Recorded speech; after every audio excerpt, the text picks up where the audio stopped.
আপনারা সবাই কেমন আছেন? আশা করি আল্লাহর অশেষ রহমতে খুব ভালো আছেন। আমিও আলহামদুলিল্লাহ ভালো আছি। তো আজকের রেসিপি বেলার ঝামেলা ছাড়া ইউনিক লাচ্ছা পরোটা।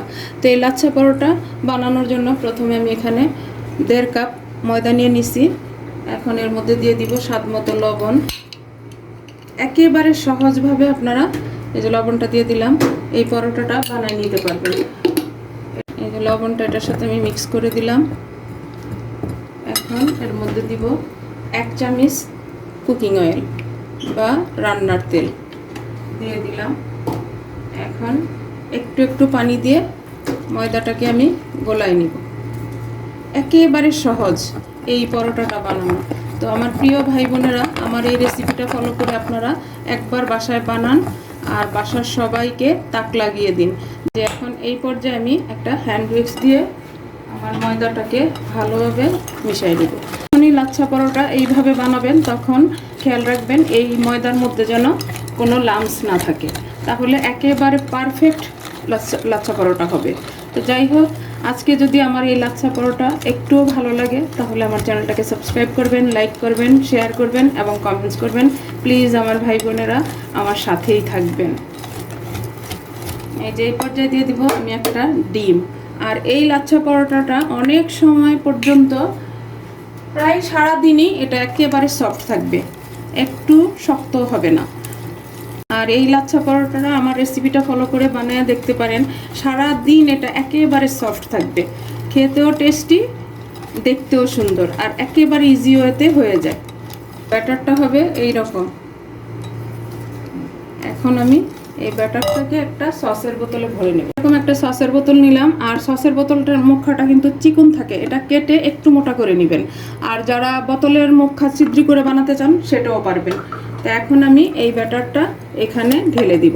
বিসমিল্লাহির রহমানির রহিম। একেবারে সহজ আজকের এই লাচ্ছা পরোটা, কারণ আমরা অনেকেই লাচ্ছা পরোটা বানানোর জন্য কিন্তু খাই না। তো আমার এই রেসিপিটা দেখে আপনারা যখনই বানাবেন তখন বুঝবেন যে কত সহজভাবে বানানো যায় লাচ্ছা পরোটা। পরোটা বানানোর জন্য একটা ফ্রাই প্যান বসাই দিছি, এখন চুলাটা জ্বালাই দিব। বিসমিল্লাহির রহমানির রহিম। সকালবেলায় নাস্তায় যদি এই লাচ্ছা পরোটা রাখতে চান তাহলে আমার রেসিপিটা ফলো করে অবশ্যই বানাবেন, বানিয়ে দেখতে পারেন, ইনশাল্লাহ নিরাশ হবেন না। আশা করি খুব ভালো লাগবে। এই যে ফ্রাই প্যানটা একটু গরম হয়ে গেছে, এখন পরোটাটা আমি বানানো শুরু করব। বিসমিল্লাহির রহমানির রহিম। এই যে এইভাবে ঘুরিয়ে ঘুরিয়ে বানিয়ে নিব। এখন কিন্তু আপনারা বুঝতে পারতেছেন না যে আসলে পরোটাটা কেমন হবে। অনেকে ভাবতে পারেন এই আবার কেমন পরোটা। তো আমার বানানোটা হোক, পুরো ভিডিওটা আপনারা দেখেন, দেখার পরে বুঝতে পারবেন যে লাচ্ছা পরোটাটা কেমন হয়েছে। আর যদি একটু ভালো লাগে তাহলে কিন্তু অবশ্যই বাসায় ট্রাই করবেন আর আমাকে কমেন্টসে জানাবেন প্লিজ। এই যে এখন আমি আমার পরোটাটা উল্টাই দিব।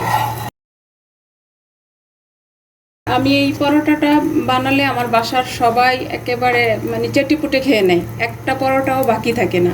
তো আপনারাও প্লিজ বানান। তো এই যে উল্টাই দিলাম, আর চুলার আঁচটা কিন্তু আমি মিডিয়ামে রাখছি।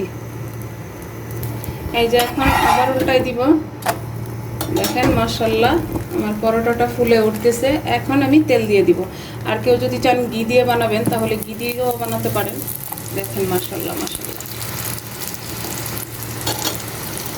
এরকম সহজভাবে যদি আমরা লাচ্ছা পরোটা বানিয়ে নিতে পারি তাহলে কেন রুটি বেলার ঝামেলা, কাটাকাটির ঝামেলা, বহুত সমস্যা কিন্তু হয় এই লাচ্ছা পরোটা বানাতে। কিন্তু এই বানানোর ঝামেলার জন্য কিন্তু আমরা অনেকে খাই না।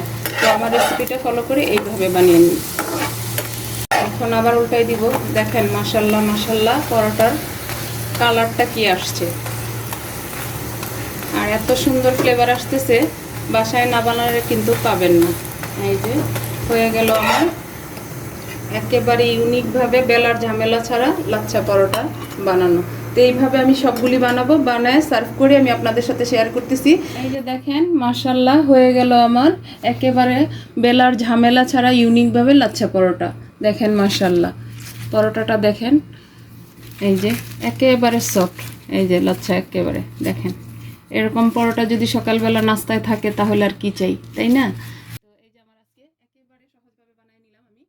তো আজকে আমি একেবারে সহজভাবে একটা লাচ্ছা পরোটা আপনাদের সাথে শেয়ার করলাম। তো আজকে আমার এই লাচ্ছা পরোটা বানানো শেষ হয়ে গেল। আমি আপনাদের কাছ থেকে বিদায় নিব, আবার নতুন কোনো রেসিপি নিয়ে আসবো। আল্লাহ হাফেজ।